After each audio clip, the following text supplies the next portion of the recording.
ಮಾತರ್ಮೇ ಮಾತರಿಶ್ವನ್ನ ಪಿತರತುಲಗುರೋ ಭ್ರಾತರಿಷ್ಟಾಪ್ತಬಂಧೋ ಸ್ವಾಮಿನ್ ಸರ್ವಾಂತರಾತ್ಮನ್ನದರಜರೈತರ್ಜನ್ಮ ಮೃತ್ಯಾಮಯಾನಾಂ ಗೋವಿಂದೇ ದೇಹಿ ಭಕ್ತಿಂ ಭವತಿ ಚ ಭಗವನ್ ಊರ್ಜಿತಾಂ ನಿರ್ನಿಮಿತ್ತಾಂ ನಿರ್ವ್ಯಾಜಾಂ ನಿಶ್ಚಲಾಂ ಸದ್ಗುಣಗಣ ಬೃಹತೀಂ ಶಾಶ್ವತೀಮಾಶುದೇವ ನಾರಾಯಣಂ ನಮಸ್ಕೃತ್ಯ ನರಂ ಚೈವ ನರೋತ್ತಮಂ ದೇವೀಂ ಸರಸ್ವತೀಂ ವ್ಯಾಸಂ ತತೋ ಗ್ರಂಥಮುದೀರಯೇ ವಿಜಾನತಾಂ ಅವಿತ್ತಸ್ಯ ಮಧ್ವಸ್ಯ ಜಗತಿ ಗುರೋಃ ಪೂರ್ವಾಚಾರ್ಯಮಹಿಷ್ಠಾನಾಂ ಇಯಂ ಪ್ರಣತಿಮಾಲಿಕಾ ಪೂರ್ಣಜ್ಞಾನಾಯ ವಿದ್ಮಹೇ ಪೂರ್ಣಾನಂದಾಯ ಧೀಮಹಿ ತನ್ನೋ ವ್ಯಾಸ ಪ್ರಚೋದಯಾತ್.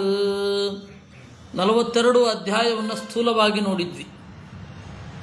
ಈ ವಾಸ್ತುವಿಗೆ ಸಂಬಂಧಪಟ್ಟ ಕಟ್ಟಡಕ್ಕೆ ಸಂಬಂಧಪಟ್ಟ ವಾಸ್ತು, ಆಮೇಲೆ ದೇವತಾ ಪ್ರತಿಮೆ ಅನ್ನು ಸ್ಥಾಪನೆ ಮಾಡುವ ಮೊದಲು ಪ್ರಾಸಾದದಲ್ಲಿರುವ ಭೂತಶಾಂತಿ ಅವುಗಳನ್ನು ಹೇಗೆ ಮಾಡಬೇಕು ಅಂತ ಹೇಳಿ 43ನೇ ಅಧ್ಯಾಯದಲ್ಲಿ ನಿರೂಪಣೆ ಮಾಡಿದ್ದಾರೆ. ಪ್ರತಿಮಾರ್ಥಂ ಧನಂ ದತ್ವ, ಪ್ರತಿಮೆಗೆ ಹಣ ಕೊಟ್ಟು ವನಯಾಗಂ ಸಮಾಚರೇತ್, ವನಸ್ಥಾಗಂ ಸಮಾಚರೇತ್ ಅಂತನೂ ಇದೆ. ಕಾಡಿನಲ್ಲಿರುವ ಮರದ ಬಳಿಗೆ ಹೋಗಬೇಕು. 2 ತರಹದ ಅರ್ಥ. ಮನೆಯಲ್ಲಿ ಆ ಯಜ್ಞವೃಕ್ಷ ಇತ್ತು ಅಂದರೆ ಯಾರ್ದಾರ ಮನೆಯಲ್ಲಿ ಇರುತ್ತೆ, ಅವ್ರಿಗೆ ದುಡ್ಡು ಕೊಟ್ಟು ಕಾಡಿಗೆ ಆ ಮರವನ್ನು ಕಡಿಸ್ಬೇಕು. ಇಲ್ಲವೇ ಅದನ್ನು ಗುರುತಿಸಿ ಶಿಲ್ಪಿ ಬಂದ ಮೇಲೆ ಸಮಗ್ರ ವಾದ್ಯವೃಂದ ಮೊದಲಾದವುಗಳನ್ನು ಕರೆದುಕೊಂಡು ಕಾಡಿನ ಬಳಿಗೆ ಹೋಗಬೇಕು. ಆ ಯಜ್ಞವೃಕ್ಷದ ಸಾರದಿಂದಲೇ ದಾರುಮಯ ಪ್ರತಿಮೆಯನ್ನು ಮಾಡಬೇಕು. ನೋಡಿ, ನೀವು ಹಯಗ್ರೀವ ಹೇಳೋದು ಅಂತ, ಪ್ರಾಸಾದೇ ದೇವತಾ ಸ್ಥಾಪ್ಯ ವಕ್ಷೇ ಬ್ರಹ್ಮನು ಶೃಣುಷ್ವಮೇ. ಪ್ರಾಸಾದದಲ್ಲಿ ಯಾವ ದೇವತೆಗಳನ್ನು ಸ್ಥಾಪನೆ ಮಾಡಬೇಕು ಅಂತ ಹೇಳ್ತೇನೆ, ಚಿಂತನೆ ಮಾಡಬೇಕು ಅಂತ. ಮಧ್ಯದಲ್ಲಿ ವಾಸುದೇವನನ್ನ, ವಾಮನನನ್ನ, ನರಸಿಂಹನನ್ನ, ಹಯಗ್ರೀವನನ್ನ, ಕೃಷ್ಣನನ್ನ ಚಿಂತನೆ ಮಾಡಬೇಕು. ಅಥವಾ ಬೇರೆ ಬೇರೆ ತರಹದ ಪ್ರತಿಮೆಗಳನ್ನು, ಬೇರೆ ಬೇರೆ ದೇವತೆಗಳ ಪ್ರತಿಮೆಯನ್ನು ಚಿಂತನೆ ಮಾಡೋದಿದೆ. ಇಂದ್ರಾದಿ ಲೋಕಪಾಲಕರನ್ನು ಚಿಂತನೆ ಮಾಡೋದಿದೆ. ಮಾತೃಗಣ, ಸ್ಕಂದ, ಗಣೇಶ, ಸೂರ್ಯ ಮೊದಲಾದವರನ್ನೆಲ್ಲ ಎಲ್ಲಿ ಚಿಂತನೆ ಮಾಡಬೇಕು ಅಂತ, ಪ್ರತಿಷ್ಠೆ ಮಾಡೋದಾದರೆ ಹೇಗೆ ಅಂತ ಇದನ್ನು ನಾನು ಸ್ಥೂಲವಾಗಿ ಹೇಳ್ತೇನೆ. ಆಯಿತಾ? ಸ್ಥೂಲವಾಗಿ ಪ್ರತಿಮೆಯ ಒಳಗಡೆ ಅದು ನಾರಾಯಣನ ಪ್ರತಿಮೆ ಅಂತ ಚಿಂತನೆ ಮಾಡಿದರೆ, ದೇವರ ತೇಜಸ್ಸು ಒಳಗಡೆ ಇದೆ ಅಂತ ಚಿಂತನೆ ಮಾಡಿದರೆ ಸಾಕು. ಬೇರೆ ದೇವತೆಗಳ ಪ್ರತಿಮೆ ಮಾಡಿದರೆ ಒಳಗಡೆ ದುರ್ಗೆಯ ಒಳಗಡೆ ನಾರಾಯಣನ ಸನ್ನಿಧಾನ ಇದೆ ಅಂತ ಚಿಂತನೆ ಮಾಡಬೇಕು. ಮುಖ್ಯ ಪ್ರಾಣನದ್ದಾದರೆ ಮುಖ್ಯ ಪ್ರಾಣನ ಒಂದು ತೇಜಸ್ಸು, ಅದ್ರ ಒಳಗಡೆ ನಾರಾಯಣ, ದುರ್ಗೆ, ಅದ್ರ ಒಳಗಡೆ ನಾರಾಯಣ ಅಂತ. ಗೋಳಕ ದ್ವಿತಯಂ ವಾಪಿ ತ್ರಿತಯಂ ವಾ ಪ್ರಕೀರ್ತಿತಂ ಅಂತ ಹೇಳ್ತಾರೆ. ಈ ರೀತಿ ದೇವತಾ ಪ್ರತಿಮೆಯ ಒಳಗಡೆ ದೇವರ ಸನ್ನಿಧಾನವನ್ನು, ದೇವರ ತೇಜಸ್ಸನ್ನು ಚಿಂತನೆ ಮಾಡಬೇಕು ಅಂತ ಆಚಾರ್ಯರು ಹೇಳ್ತಾರೆ.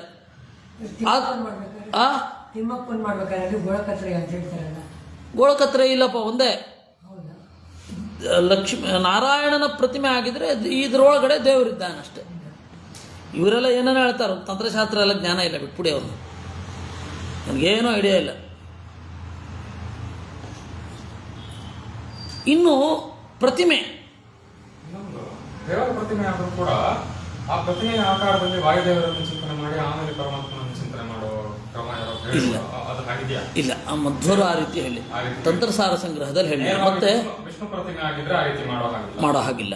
ಅಲ್ಲ, ಮಾಡೋ ಹಾಗಿಲ್ಲ ಅಂದ್ರೆ ನಮಗೆ ಅನುಕೂಲ ಅಲ್ಲ, ನಮಗೆ ಅಲ್ಲಪ್ಪ, ಅವ್ರು ಹೇಳ್ತಾರೆ ನಮ್ಗೆ ಅನುಕೂಲ ಆಗೋದು ಯಾವ್ದು ಗೊತ್ತಾ? ನಮಗೆ ಬಹಳ ಸರಳ. ಇವಾಗ ಶ್ರಾದ್ದದಲ್ಲಿಯೂ ಅಷ್ಟೇ, ನೀವು ಶ್ರಾದ್ದ ಮಾಡುವಾಗ ಏನು ಚಿಂತನೆ ಮಾಡಬೇಕು ಅಂದರೆ ಇಷ್ಟುದ್ದ ಹೇಳ್ತಾರೆ. ನಾವು ಆ ಮಂತ್ರ ಹೇಳ್ತಾ ಇರೋದು ಯಾಕೆ? ಆ ಮಂತ್ರದಲ್ಲಿರುವಂಥ ಚಿಂತನೆ ಮಾಡಿಬಿಟ್ರೆ ಆಯ್ತು.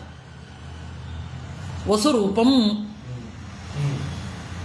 ವಸುವಿನ ರೂಪದಲ್ಲಿ ಇರುವ, ವಸುಗಳ ಒಳಗಡೆ ಇರುವ, ಮುಖ್ಯ ಪ್ರಾಣನ ಒಳಗಡೆ ಇರುವ ಪ್ರದ್ಯುಮ್ನ ನಮಗುದಾಯ್ತು.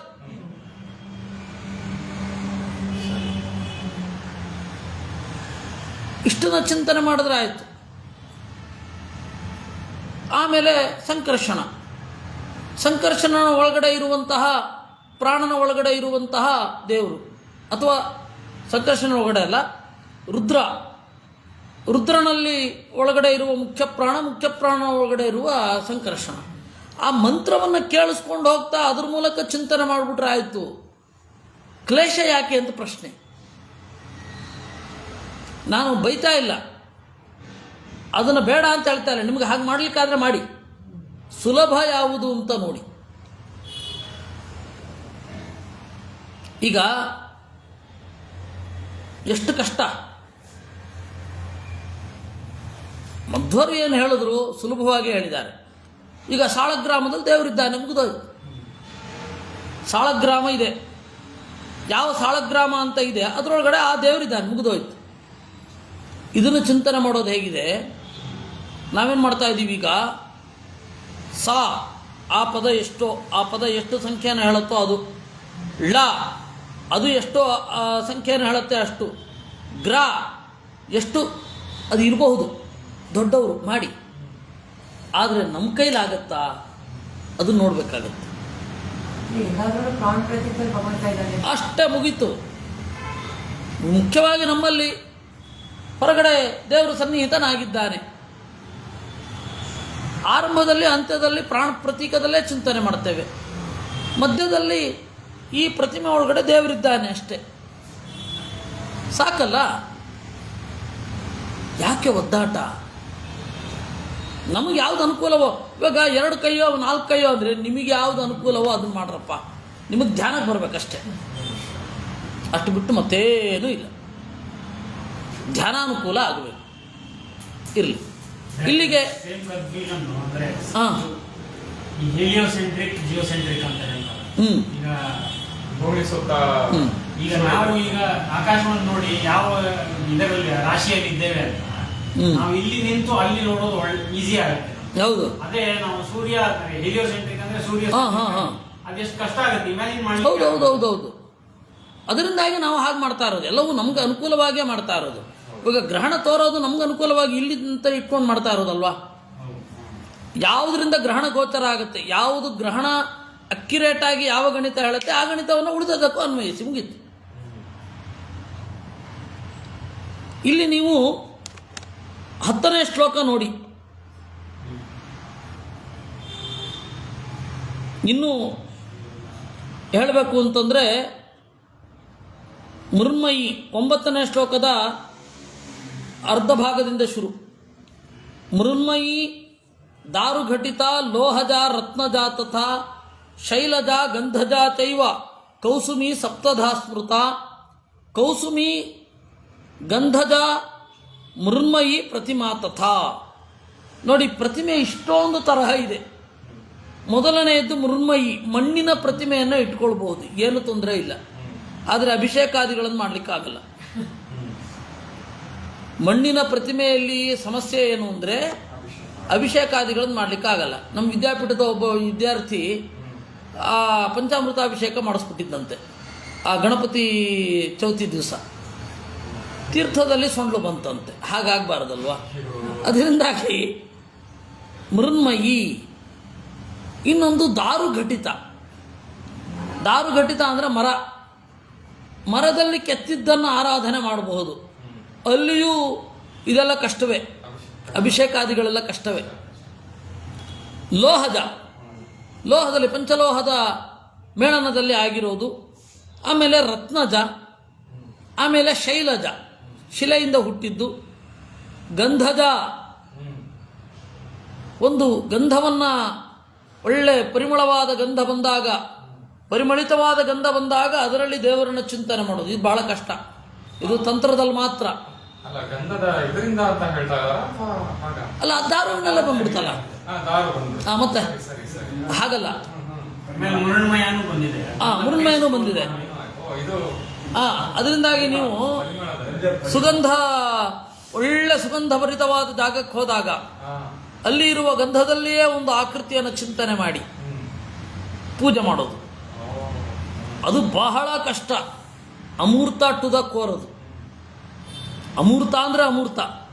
ಮೂರ್ತದಿಂದ ಅಮೂರ್ತಕ್ಕೆ ಹೋಗಬೇಕು. ನಾವು ಒಟ್ಟಿಗೆ ಅಮೂರ್ತಕ್ಕೆ ಹೋಗೋದಾದ್ರೆ ಅದನ್ನಾದರೂ ಯಾಕೆ ಚಿಂತನೆ ಮಾಡಬೇಕು? ಇನ್ನು ಕೌಸುಮಿ,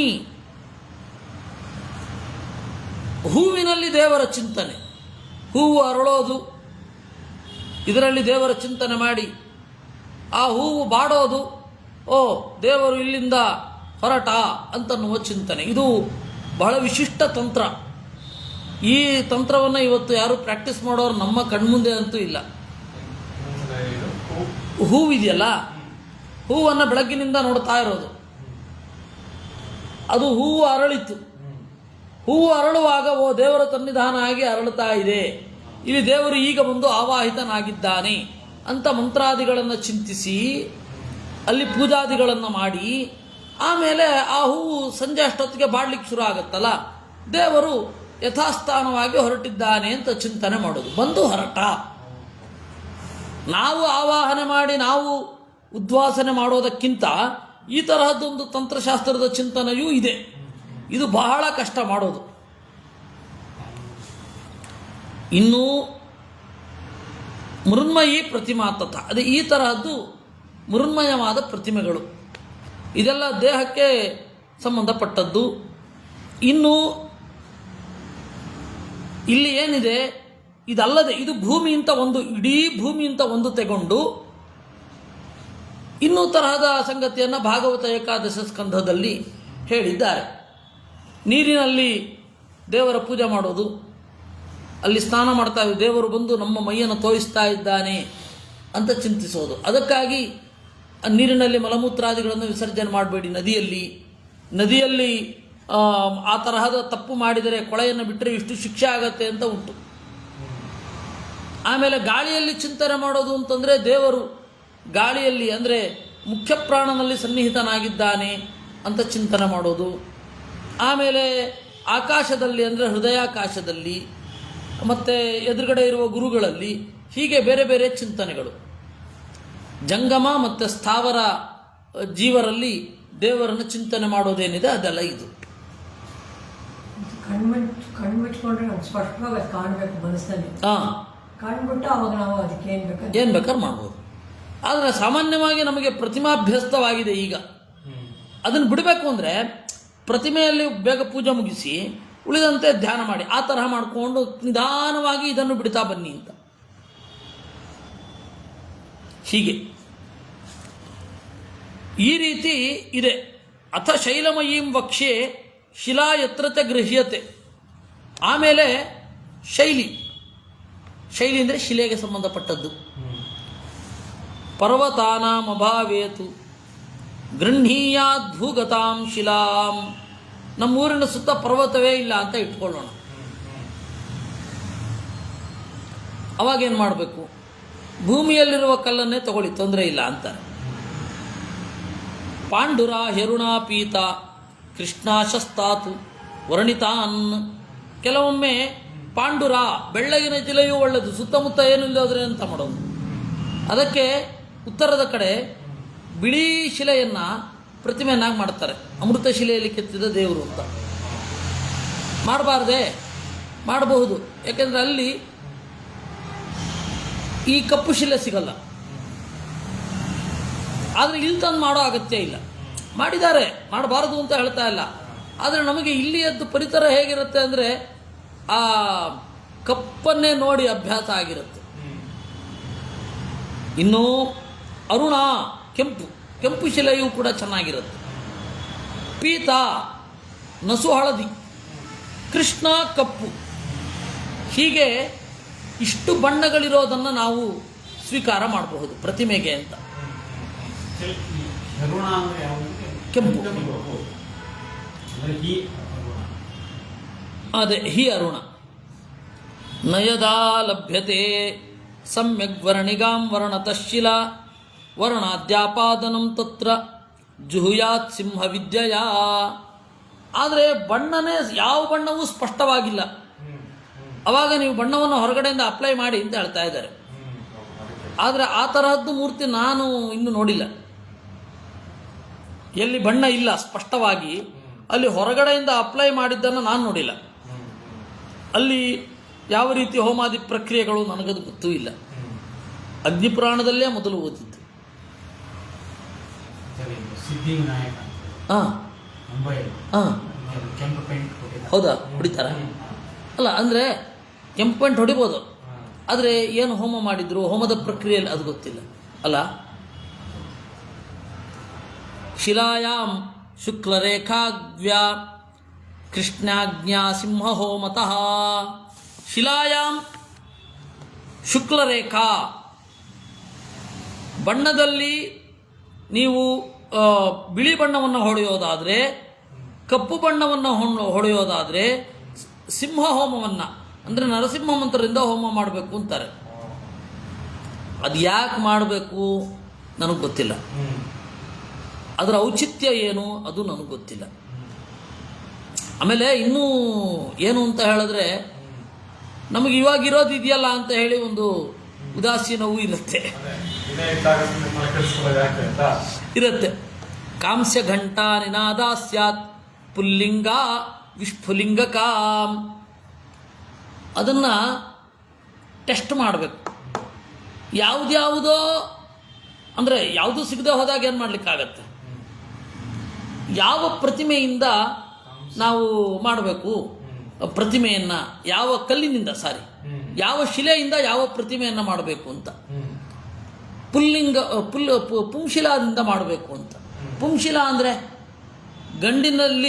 ಕಲ್ಲಿನಲ್ಲಿ ಗಂಡು ಹೆಣ್ಣು ಅಂತ ಜಾತಿ ಉಂಟಾ? ಕಲ್ಲಿನಲ್ಲಿ ನಪುಂಸಕ ಶಿಲೆ ಅಂತ ಜಾತಿ ಉಂಟಾ?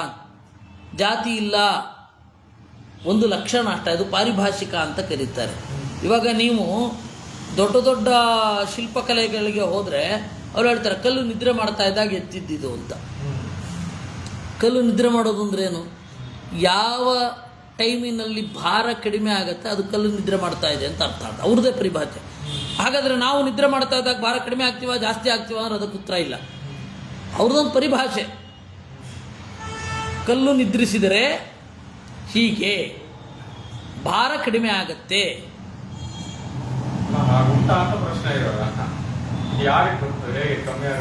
ಅಲ್ಲ, ಶಿಲ್ಪಶಾಸ್ತ್ರದ ಸಂಗತಿಗಳನ್ನು ನೋಡಿದ್ರೆ ಅವ್ರಿಗೆ ಗೊತ್ತಾಗುತ್ತೆ ಕಲ್ಲು ಯಾವಾಗ ಭಾರ ಕಡಿಮೆ ಆಗುತ್ತೆ. ಯಾವುದೋ ಒಂದು ಟೈಮಿನಲ್ಲಿ ಭಾರ ಕಡಿಮೆ ಆಗುತ್ತೆ, ಅವಾಗ ಆ ಕೆಲಸವನ್ನೆಲ್ಲ ಮಾಡ್ತಾರೆ. ಅದಕ್ಕೆ ಮ್ಯಾಗ್ನೆಟಿಕ್ ವೇವ್ಸು ಇತ್ಯಾದಿಗಳನ್ನೆಲ್ಲ ನೋಡಬೇಕಾಗತ್ತೆ. ನಾವು ಹಾಗೆ ಈಗ ತೀರ್ಮಾನ ಮಾಡಲಿಕ್ಕೆ ಬರಲ್ಲ. ಆ ಶಾಸ್ತ್ರದ ಆಳ ಅನ್ನೋದು ಆ ಶಾಸ್ತ್ರದಲ್ಲಿ ಒಳಗಡೆ ಹೋದವ್ರು ಗೊತ್ತಾಗುತ್ತೆ. ಅಲ್ಲ, ಅದೇ ಅದು ಶಿಲ್ಪಶಾಸ್ತ್ರದ ಒಳಗಡೆ ಹೋಗಬೇಕು. ಅದೇ ರಾಮನ್ ಪ್ರತಿಮೆ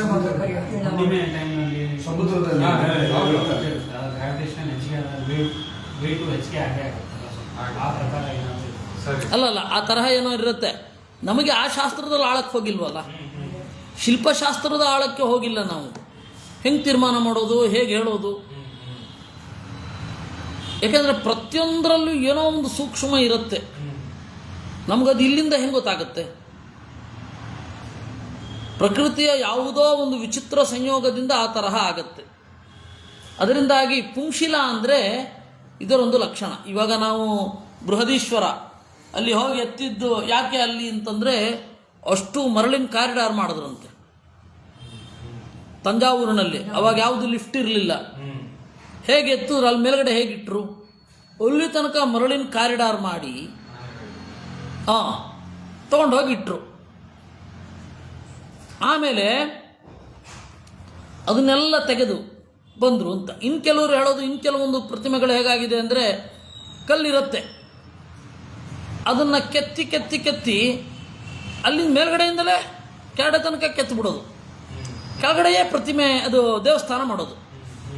ಆ ತರಹನೂ ಮಾಡ್ತಾ ಇದ್ರು. ನಮಗೆ ಆ ತರಹದ್ದ ಗೊತ್ತಿಲ್ಲ. ತಂಜಾವೂರಿನಲ್ಲಿ ಆಗಿದ್ದಕ್ಕೆ ಅದೇ ಸ್ಯಾಂಡ್ ಕಾರಿಡಾರ್ ಮಾಡಿದ್ರು ಅಂತ ಹೇಳಿ ಒಂದು ಚಿಂತನೆಯನ್ನು ಬರೀತಾರೆ. ಇರಲಿ, ಅದು ಏನು ಬೇಕಾದ್ರೂ ಇರಲಿ, ಅದು ಮಾಡ್ಲಿಕ್ಕೆ ಸಾಧ್ಯ ಇದೆ. ಬಾದಾಮಿ ಹಾಗೆ ಒಳಗಡೆ ಹೋಗಿ ಮಾಡಿದ್ರು ಅಂತ. ದೇವನಹಳ್ಳಿಲಿ ಆ ದೊಡ್ಡದು ಭದ್ರಾಚಾರ ಪ್ರತಿಮೆ ಇದು ಮಾಡಿದ್ರು, ತುಂಬ ತಗೊಂಡೋಗ್ತಾರೆ. ಅಲ್ಲ, ಆಗಲಿ, ತಗೊಂಡು ಹೋಗಲಿ. ಅದು ಇದು ಹಾಗಲ್ಲ. ಇವಾಗ ಬಿಡಿ, ಇವಾಗ ಲಿಫ್ಟ್ ಇದೆ, ಒಳ್ಳೆ ಅಕ್ರಾಲಿಕ್ ಲಿಫ್ಟ್ಗಳೆಲ್ಲ ಇದೆ. ಅದೇ ಆ ಕಲ್ಲು ಇದೆ. ಅದು ಹೇಗಿರಬೇಕು? ಪುಂಶಿಲ ಕಾಂಸ್ಯ ಘಂಟಾ ನಿನಾದ ಸ್ಯಾತ್, ಕಂಚಿನ ಘಂಟೆಯ ತರಹ ಸದ್ದು ಹಿಂಗೆ ಹೊಡೆದ್ರೆ. ಶಿಲಾಂ ಗರ್ಭವತೀಂ ತ್ಯಜೇತ್ ಅಂತ, ಗರ್ಭ ಇರಬಾರದು ಅಂದರೆ ಒಳಗಡೆ ಟೊಳ್ಳಿರಬಾರದು, ಏನೋ ಇರುತ್ತೆ. ಪುಲ್ಲಿಂಗ ವಿಷ್ಫುಲಿಂಗಕ ತನ್ನ ಮಂದ ಲಕ್ಷಣ ಸ್ತ್ರೀ ಸ್ಯಾತ್. ಮಧ್ವರು ಪುಂಶಿಲಾ ಪ್ರತಿಮಾರ್ಥಂತೂ ಸ್ತ್ರೀಶಿಲಾ ಪೀಠ ಕ್ಲುಪ್ತಯೇ ಅಷ್ಟೇ ಅವ್ರು ಹೇಳೋದು. ಪುಂಶಿಲೆ ಲಕ್ಷಣವನ್ನು ಹೇಳ್ತಾರೆ, ಆದರೆ ನಾವು ಅದಕ್ಕೆ ವಿಸ್ತಾರವಾಗಿ ನೋಡಲಿಕ್ಕೆ ಆ ಶಿಲ್ಪಶಾಸ್ತ್ರದ ಸಂಗತಿಗೆ ಹೋಗಬೇಕು. ನಾದ ಬರಬೇಕು. ಹೇಳ್ತಾರೆ ತನ್ಮಂದ ಲಕ್ಷಣ ಸ್ತ್ರೀ ಸ್ಯಾತ್. ಆ ಗಂಟೆಯ ಸದ್ದು ಕಡಿಮೆ ಆಗ್ತಿದ್ದಷ್ಟು, ಎಷ್ಟರ ಮಟ್ಟಿಗೆ ಕಡಿಮೆ ಆಗಿರುತ್ತೋ ಅಷ್ಟು ಸ್ತ್ರೀ ಅಂತ. ಆಮೇಲೆ ಇದು ಯಾವುದೂ ಇಲ್ಲದೆ ಹೋದರೆ ನಪುಂಸಕ, ಮೆಟ್ಟಿಲಿಗೆ. ದೃಶ್ಯತೆ ಮಂಡಲಂ ಯಸ್ಯಾಂ ಸಗರ್ಭಾಂತಾಂ ವಿವರ್ಜಯತ್. ಅದಕ್ಕೆ ಒಳಗಡೆ ಟೊಳ್ಳಿತ್ತು ಅಂದರೆ ಕೇಳುತ್ತೆ, ಆ ಟೊಳ್ಳಿದ್ರೆ ಬೇರೆನೇ ಥರದ ಸೌಂಡ್ ಕೇಳುತ್ತೆ. ಬಿಟ್ಬಿಡಿ ಅದನ್ನು, ಅದು ಸಿಂಪಲ್ ಆಗಿರೋದು. ಅದು ಗೊತ್ತಾಗತ್ತೆ. ಒಂದು ವೇಳೆ ಗೊತ್ತಾಗದೆ ಹೋದರೆ ಅಷ್ಟೇ, ಗೊತ್ತಾಗಲಿಲ್ಲ ಅಂತ ಹೇಳಿ ಅವನ ಕಡೆ ಶಿಷ್ಯತ್ವ ಮಾಡ್ತಾ ಇದ್ರು. ಕೈ ಕತ್ತರಿಸ್ಕೊಂಡ್ಬಿಡೋದು, ಅವೆಲ್ಲ ಹುಚ್ಚುಚ್ಚೆಲ್ಲ ಮಾಡ್ತಾ ಇರಲಿಲ್ಲ. ಅದೇನು ಆ ತೀವ್ರತೆ ಹೇಳ್ತಾರೆ, ಒಳ್ಳೆ ಮುಸಲ್ಮಾನರ ಥರ ಹೇಳ್ತಾರೆ ಇವರು. ನಮ್ಮಲ್ಲಿ ಆಗಿಲ್ಲ. ಅದು ಆ ಬೇಲೂರು ಮತ್ತು ಹಳೇಬೀಡಿನಲ್ಲಿ ಕೆತ್ತಿದವನು ಯಾರು ಅಂತ ಅಲ್ಲೇ ಕೆಳಗಡೆ ಉಂಟು, ಮಲ್ಲಿ ತಮ್ಮ ಅಂತ ಅವನ ಹೆಸರು. ಅಲ್ಲಿ ಹೆಸರು ಕೆತ್ತಿದ್ದಾನೆ, ಮಲ್ಲಿ ತಮ್ಮ. ಇನ್ನು ಕೆಲವೊಂದು ಕಡೆ ಮಲ್ಲಿಶೇಣ ಅನ್ನುವ ಹೆಸರಿದೆ. ಒಂದು ವೇಳೆ ತಿಳಿಸಿದ್ರು ಅಂತ ಇಟ್ಕೊಳ್ಳಿ, ಹೌದಪ್ಪ ನಿನ್ನ ಶಿಷ್ಯನಾಗ್ತೇನೆ ಅಷ್ಟೇ. ದೇಹನೇ ಕತ್ತರಿಸ್ಕೊಂಡ್ಬಿಡೋದು, ಕೈಯೇ ಕತ್ತರಿಸ್ಕೊಳ್ಳೋದು.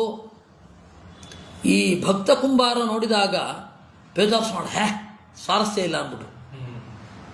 ವಾಸ್ತವಿಕವಾಗಿ ಅವನು ದೇವರಲ್ಲಿ ಭಕ್ತಿ ಮಾಡ್ತಾ ಇದ್ದಾಗ ಭಾವುಕರಾಗ್ತಾ ಇದ್ರು. ಮಗುನ್ ತುಳಿದಿದ್ದು ಅವ್ರಿಗೆ ಸರಿ ಬರಲಿಲ್ಲ. ಎರಡನೆಯದ್ದು, ಆ ಎರಡನೇ ಹೆಂಡತಿ ಬರ್ತಾಳೆ, ಮೊದಲನೇ ಹೆಂಡತಿನ ಮುಟ್ಟಲ್ಲ. ಯಾಕೆ ಅಂತ ಕೇಳಿದ್ರು ಸ್ವಾಮಿಗಳು. ಅದು ಪ್ರತಿಜ್ಞೆ ಮಾಡಿಬಿಟ್ಟಿದ್ದಾನಲ್ಲ, ಏನು ಸ್ವಾರಸ್ಯ ಇಲ್ಲ. ಮುಟ್ಟಿದ್ದ ಕೈ ಕತ್ತರಿಸ್ಕೊಂಡ್ಬಿಟ್ಟಲ್ಲ, ಏನು ಚೆನ್ನಾಗಿಲ್ಲ. ಅಷ್ಟು ಉಗ್ರವಾಗಿರಲ್ಲ ಭಾರತೀಯರು, ಅಷ್ಟೊಂದು ಉಗ್ರರ ನಾವು. ಅಕಸ್ಮಾತ್ ಮುಟ್ಬಿಟ್ವಿ ಅಂದರೆ ಅದಕ್ಕೆ ಶುದ್ಧಿಯನ್ನು ಮಾಡ್ಕೊಳ್ತೇವೆ ಅಷ್ಟೇ ವಿನಃ ಕೊಯ್ಯೆಲ್ಲ ಕತ್ತರಿಸ್ಕೊಂಡ್ಬಿಡಲ್ಲ. ಅದು ಬಹಳ ಜಾಸ್ತಿ ಆಯ್ತು ಇದು ಅಂತ ಅಂದ್ಬಿಟ್ರು ಅವರು, ಅವ್ರದ್ದೇ ಶೈಲಿಯಲ್ಲಿ. ಎಷ್ಟೇ ದೇವರಲ್ಲಿ ಇರಬಹುದು, ಮಗುನೆಲ್ಲ ತುಳಿದು ಬಿಡ್ತಾರೆ ಯಾರಾದರೂ. ಇದು ನಂಗೆ ಒಪ್ಲಿಕ್ಕೆ ಸಾಧ್ಯ ಇಲ್ಲ. ಅವ್ರಿಗೆ ಎಷ್ಟು ಮೃದು ಅಂತ ಹೇಳಿದ್ರೆ, ಕೃಷ್ಣಾಜಿನವನ್ನು ಅವರು ಬಳಸ್ತಾ ಇರಲಿಲ್ಲ, ಯಾಕಂದರೆ ಹಿಂಸೆಯಿಂದ ಬಂದದ್ದು ಅಂತ. ಹಾಗೆ ಇರಲಿ. ಅದರಿಂದಾಗಿ ಏನು ಹೇಳಿಕೊಟ್ಟಿದ್ದು ಅಂತಂದರೆ, ಸಗರ್ಭ ಆಗಿದ್ದರೆ ಬಿಡಬೇಕಷ್ಟೆ. ಅಕಸ್ಮಾತ್ ಒಬ್ಬ ಪ್ರಮಾದದಿಂದಲೋ ಅಜ್ಞಾನದಿಂದಲೋ ಅದನ್ನು ಸಗರ್ಭ ಅಂತ ತೀರ್ಮಾನ ಮಾಡಿದ್ರೆ, ಅದು ಗೊತ್ತಾಗದೆ ಹೋದರೆ ಇವನು ತೀರ್ಮಾನ ಮಾಡಿಕೊಟ್ರೆ ಅವನು ಶಿಷ್ಯನಾಗ್ತಾ ಇದ್ದ, ಇಲ್ಲ ನೀನೇ ಮುಂದುವರಿಸು ಇದನ್ನು ಅಂತ ಹೇಳ್ತಾ ಇದ್ದ ಅಷ್ಟೇ. ಪ್ರತಿಮಾರ್ಥಂ ಧನಂ ದತ್ವಾ ವನಾಯಾಗಂ ತಮಾಚರೆ, ಅದನ್ನೇ ಹೇಳಿದ್ದು.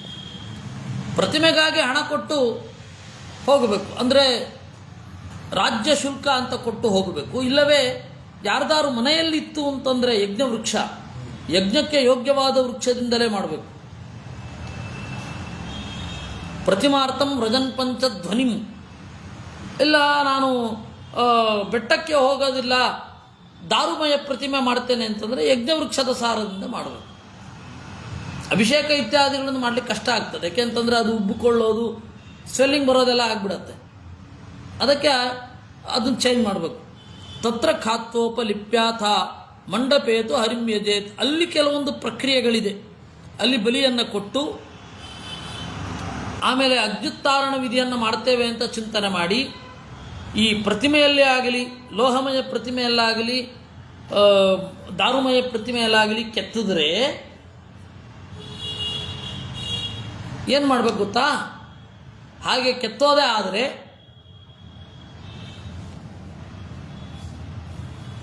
ದೇವರಲ್ಲಿ ಪ್ರಾರ್ಥನೆ ಮಾಡಬೇಕು. ಯಾಕೆಂದರೆ ಯಾವ ಮೊಮೆಂಟಿನಲ್ಲಿ ನಾನು ಈ ದೇವರ ಮೂರ್ತಿಯನ್ನು ಚಿಂತನೆ ಮಾಡ್ತೇನೆ ಅಂತ ಅಂದ್ಕೊಂಡು ದೇವರ ಪ್ರತಿಮೆಯನ್ನು ಕೆತ್ತುತ್ತೇನೆ ಅಂತ, ಆ ಟೈಮಿನಲ್ಲಿ ದೇವರಲ್ಲಿ ಬಂದು ಕೂಡ್ತಾನೆ, ಇಲ್ಲ ಅಂದರೆ ಕೆತ್ತಲಿಕ್ಕಾಗಲ್ಲ ಅಂತ. ಆದರೆ ನಾವು ಅದರ ಸುತ್ತಮುತ್ತ ಇರೋದನ್ನು ಕೆತ್ತಿ ತೆಗೆಯೋದು. ದೇವರು ಬಂದ್ಬಿಟ್ಟಿದ್ದಾನೆ, ನಮಗೆ ಕಾಣಿಸ್ಬೇಕು ಅಂತ ಸುತ್ತಮುತ್ತ ಇರೋದನ್ನು ಕೆತ್ತಿ ತೆಗೆಯೋದು. ಹಾಗೆ ತೆಗಿಬೇಕಾದ್ರೆ ಆ ದೇವರಿಗೆ ನಮ್ಮಿಂದ ಉಳಿ ಮೊದಲಾದವುಗಳೆಲ್ಲ ತಾಗಿ ಅಪಮಾನ ಆಗಿದೆ ಅಂತ ಅಗ್ನಿತ್ತಾರಣ ವಿಧಿಯನ್ನು ಮಾಡೋದು. ಅಗ್ನಿಯ ಉತ್ತಾರಣ, ಅಗ್ನಿಯಿಂದ ಮಾಡಿದ ತಪ್ಪು, ನಾವು ಕಾಯಿಸಿ ಕುಟ್ಟಿ ತಟ್ಟಿ ಮಾಡಿದ ತಪ್ಪು ಏನಿದೆ ಅದನ್ನು ಪರಿಹಾರ ಮಾಡೋದು, ಅದು ನಮ್ಮ ಸಮಾಧಾನಕ್ಕಾಗಿ. ದೇವರು ಅಚ್ಛೇದ್ಯ ಅಭೇದ್ಯ, ಆದರೆ ನಮ್ಮ ಸಮಾಧಾನಕ್ಕಾಗಿ ನಾವು ಹಾಗೆ ಮಾಡೋದು. ಅದನ್ನು ಅಗ್ನಿತ್ತಾರಣ ವಿಧಿ ಅಂತ ಕರೀತಾರೆ. ಹಾಗೆ ಮಾಡೋದು.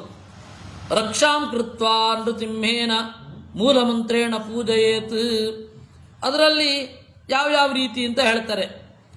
ದೊಡ್ಡ ದೇವತೆಗಳಿಂದ ಹಿಡಿದು ಯಾತುಧಾನ, ಆಮೇಲೆ ಸಿದ್ಧ, ಎಲ್ಲರನ್ನ ಚಿಂತಿಸಬೇಕು. ಪ್ರತಿಬಿಂಬಾರ್ಥಮಸ್ಮಾಕಂ ಯಾತ್ರೈಷಾ ಕೇಶವಾಜ್ಞೆಯ, ಅದಕ್ಕೆ ಸಂಕಲ್ಪ ಮಾಡಬೇಕು. ನಾವು ಈ ಪ್ರತಿಮೆಯನ್ನು, ಹೌದು ಹೌದು, ಅಲ್ಲ ಅಲ್ಲ ತೊಂದರೆ ಕೊಡಬಾರದು ಅವರು ಅಂತ. ಹಾಗಲ್ಲ, ನಾವು ಅವುಗಳಿಗೆ ಸುಲಭ ತುತ್ತು ಅಂತ, ನಂಬರ್ 1. ನಂಬರ್ 2, ಒಳ್ಳೆ ದೇವತೆಗಳು ಇದ್ದಾರೆ, ಒಳ್ಳೆ ರಾಕ್ಷಸರು ಇದ್ದಾರೆ. ಇವಾಗ ಹೇತಿ ಮತ್ತು ಪ್ರಹೇತಿ ಅಂತ. ಹೇತಿ ಮತ್ತು ಪ್ರಹೇತಿ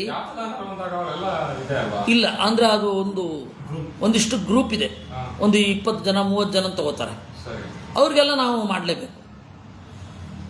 ಅವರೆಲ್ಲರನ್ನ ಪೂಜಿಸಿ ತರ್ಪಣವನ್ನು ಕೊಟ್ಟು, ಅಲ್ಲ ನಾವು ಏನು ಗೊತ್ತಾ, ನರಕದಲ್ಲಿರುವವರಿಗೂ ನಾವು ತರ್ಪಣವನ್ನು ಕೊಡ್ತೇವೆ ಅಂತೇವೆ. ಇದು ಊಟದ ಅಲ್ಲಿ ಎಂಜಿಲಲ್ಲಿ, ಎಂಜಿಲಲ್ಲಿ ನೀರು ತೊಗೊಂಡಿರ್ತಾವಲ್ಲ, ಅದನ್ನು ಸ್ವಲ್ಪ ಕುಡಿದು ಸ್ವಲ್ಪ ಉಳಿಸಿ,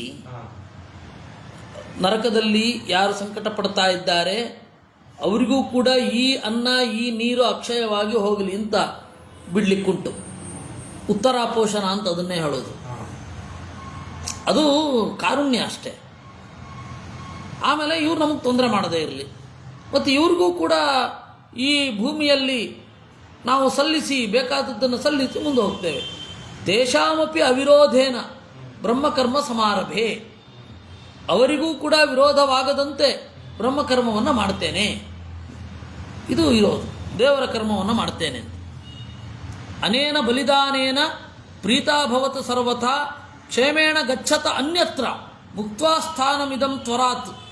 ನೋಡಿ, ಅನೇನ ಬಲಿದಾನೇನ, ಈ ಬಲಿದಾನದಿಂದ ಎಲ್ಲರೂ ಪ್ರೀತರಾಗಿರಿ. ಕ್ಷೇಮೇಣ ಗಚ್ಚತ ಅನ್ಯತ್ರ, ಕ್ಷೇಮವಾಗಿ ಬೇರೆ ಕಡೆಗೆ ಹೋಗಿರಿ. ಮುಕ್ತ್ವಾ ಸ್ಥಾನಮಿದಂ ತ್ವರಾತ್, ಈ ಜಾಗವನ್ನು ಬಿಟ್ಟು ಹೋಗ್ರಿ. ಆಯ್ತಾ? ಓಂ ನಮಃ ಸಕಲ ಲೋಕಾಯ ವಿಷ್ಣವೇ ಪ್ರಭವಿಷ್ಣವೇ ಈ ರೀತಿ ಹೇಳಿದರೆ ಅವರು ಹೊರಡುತ್ತಾರೆ. ಶಿಲ್ಪಿಭಿಸ್ತತ್ರ ಶಿಲ್ಪಿಭಿಶ್ಚ ಚರುಂಪ್ರಾಶ್ಯ ಸ್ವಪ್ನ ಮಂತ್ರಂ ಜಪೇನ್ನಿಶಿ. ಆಮೇಲೆ ಶಿಲ್ಪಿಗಳು ಏನು ಮಾಡಬೇಕು, ಈ ಮಂತ್ರವನ್ನು ಜಪ ಮಾಡಿ ಆಮೇಲೆ ಕೆತ್ತಬೇಕು. ಒಂದೊಂದು ದೇವಸ್ಥಾನ ಒಂದೊಂದು ಜೀವಮಾನದ ಕೆತ್ತನೆ ಅವ್ರದ್ದು. 40 ವರ್ಷ 30 ವರ್ಷ ಒಂದು ದೇವಸ್ಥಾನವನ್ನು ಕೆತ್ತವರು. ಶಿಲ್ಪಿಗಳ ಮಕ್ಕಳು ಅವರು ಕೆತ್ತೋದು ಬೇಕು, ಅದಕ್ಕೆ ಬೇರೆ ಬೇರೆ ಬೇರೆ ಬೇರೆ ಅಲ್ಲಿ ಕೆತ್ತೋದು. ಪ್ರಧಾನ ಪ್ರತಿಮೆಯನ್ನು ಒಬ್ಬ ಕೆತ್ತಬೇಕು. ಅವನು ಅಲ್ಲಿ ಕೂತು ಚೆನ್ನಾಗಿ ಚಿಂತನೆ ಮಾಡಿ ಕೆತ್ತಬೇಕು. ಅದಕ್ಕೆ ಆ ಪ್ರತಿಮೆಯಲ್ಲಿ ಅಷ್ಟು ಸೌಂದರ್ಯ ಬರಬೇಕು ಅಂದರೆ ಅವನಲ್ಲಿ ಒಳಗಡೆ ಹಂಗೆ ಚಿಂತನೆ ಮಾಡಿರಬೇಕು. ಪ್ರತಿಮೆಯ ಸೌಂದರ್ಯದ ಮೇಲೆ ಅವನ ಸಿದ್ಧಿಯನ್ನು ನಾವು ಚಿಂತನೆ ಮಾಡಬಹುದು. ಕಾಲಕ್ರಮವಾಗಿ ಶಿಥಿಲವಾಗಿರೋದೆಲ್ಲ ಬೇರೆ, ಆದರೆ ಇಮಿಡಿಯೇಟ್ ನೋಡಿದ ಕೂಡಲೇ ಅವನು. ಅದಕ್ಕಾಗಿ ಶಿಲ್ಪಿಗಳು ಇಷ್ಟು ಚಿಂತನೆ ಮಾಡಲೇಬೇಕು ಅಂತ. ಪವಮಾನ ಸೂಕ್ತ ಪಾರಾಯಣ ಮಾಡಲೇಬೇಕು ದಿವಸ, ಪುರುಷ ಸೂಕ್ತ ಪಾರಾಯಣ ಮಾಡಲೇಬೇಕು ದಿವಸ. ಆ ಥರದ್ದೆಲ್ಲ ನಿಯಮ ಇದೆ. ಯಾರ್ಯಾರೋ ಕೆತ್ತಲಿಕ್ಕೂ ಆಗಲ್ಲ ಬಿಡಿ, ಕೆತ್ತಿದ್ರೆ ಬೊಂಬೆ ಆಗಬಹುದು, ಆ ಜೀವಂತಿಕ ಪುಟಿಬೇಕಲ್ಲ. ನಮಃ ಸಕಲ ಲೋಕಾಯ ವಿಷ್ಣವೇ ಪ್ರಭವಿಷ್ಣವೇ ವಿಶ್ವಾಯ ವಿಶ್ವರೂಪಾಯ ಸ್ವಪ್ನಾಧಿಪತಯೇ ನಮಃ ಅಂತ ಅವರು ಚಿಂತನೆ ಮಾಡಬೇಕು. ನೀನು ಈ ಶಿಲೆಯಲ್ಲಿ ಮಲಗಿದ್ದಿ, ಆಚಕ್ಷ್ವ ದೇವ ದೇವೇಶ ಪ್ರಸುತ್ತೋಸ್ಮಿ ತವಾಂತಿಕಂ ಸ್ವಪ್ನೇ ತರವಾಣಿ ಕಾರ್ಯಾಣಿ ಹೃದಯಸ್ಥಾನಿತು ಯಾನಿಮೆ. ನೀನು ನಾನು ಹೀಗೆ ಕಣ್ಣು ಮುಚ್ಕೊಂಡು ಕೂತ್ಕೊಳ್ತೇನೆ, ಅವಾಗಾದರೂ ಹೇಳು ಏನು ಮಾಡಬೇಕು ಅಂತ. ನಾನು ಮಲ್ಕೊಂಡಿರ್ತೇನೆ, ಕನಸಿನಲ್ಲಾದರೂ ಹೇಳು ಏನು ಮಾಡಬೇಕು ಅಂತ. ಒಂದು ಶಿಲ್ಪ ಒಬ್ಬ ಹಿಂಗೆ ಬಂದು ಕೆತ್ತುತ್ತಾನೆ ಅಂತಂದರೆ ಅದ್ರ ಹಿಂದೆ ಇಷ್ಟೆಲ್ಲ ಉಂಟು.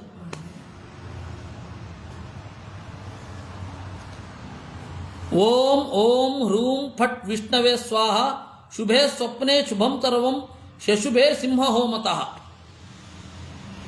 ಒಳ್ಳೆಯದನ್ನು ಹೃದಯದಲ್ಲಿ ಹೇಳು, ಅಶುಭವಾದದ್ದನ್ನು ನೀನು ಹೇಳಿದ್ರೆ ನಾನು ಹೋಮ ಮಾಡಿ ಅದನ್ನು ಪ್ರಾಯಶ್ಚಿತ್ತ ಮಾಡಿಕೊಳ್ತೇನೆ.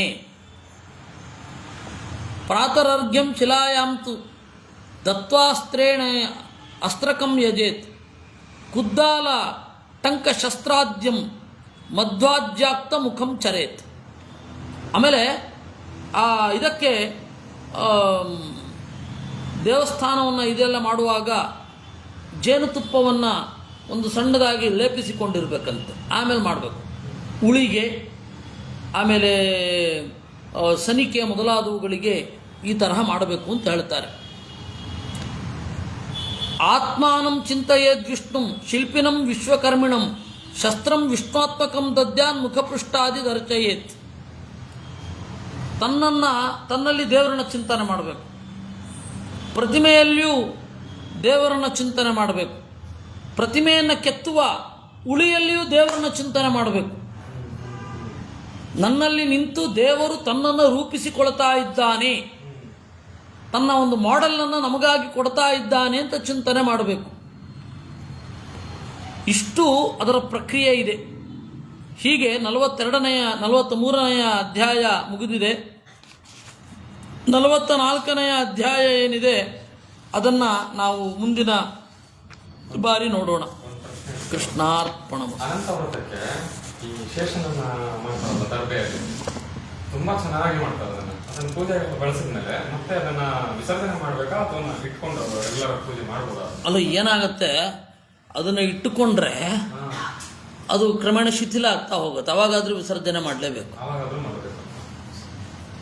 ಅದರ ಆಯುಷ್ಯವೇ ಸ್ವಲ್ಪ 1 ವರ್ಷ ತನಕ ಇರೋದೇ ಇಲ್ಲ, ಅದು ಬೇಗ ಶಿಥಿಲ ಆಗುತ್ತೆ. ಕೆಲವರು ಹೇಗೆ ಮಾಡ್ತಾರೆ, ಮಾಡಿ ಚೆನ್ನಾಗಿ ಅದನ್ನ ಸುತ್ತಲೂ ಅದರ ಹೆಡೆ ಅಂದ್ರೆ ದೇವರನ್ನ ಮಧ್ಯದಲ್ಲಿ ಕೂರಿಸ್ಬೋದು. ಆ ರೀತಿ ಒಳ್ಳೆ ಪೀಠ ತರ ಮಾಡ್ತಾರೆ. ಹೌದು, ಚೆನ್ನಾಗಿ ಮಾಡ್ತಾರೆ. ಅದನ್ನ ವಿಸರ್ಜನೆ ಮಾಡೋದನ್ನ ಮನಸ್ಸೇ ಬರಲ್ಲ, ಚೆನ್ನಾಗಿರುತ್ತೆ. ಅದೇ, ಆದರೆ ನಾವು ವಿಸರ್ಜನೆ ಮಾಡದೆ ಹೋದ್ರು ಬೇಗ ಹೋಗುತ್ತೆ. ಏನನ್ನ? ಹೌದಾ? ಚೆನ್ನಾಗಿರುತ್ತಾ? ಅದೇ ನೀವು ಹೇಳಿ ಸ್ವಲ್ಪ ದಿನ ಹಾ, ಅದೇ, ಇರುತ್ತೆ, 3 ತಿಂಗಳು. ಅದೇ ಆಮೇಲೆ ಸಾಕು. ಇನ್ನೊಂದು 5 ನಿಮಿಷ ಬಿಟ್ಟು ಮಾಡೋದು. ತೆಂಗಿನಕಾಯಿ ಮರಗಳು ಹ್ಞೂ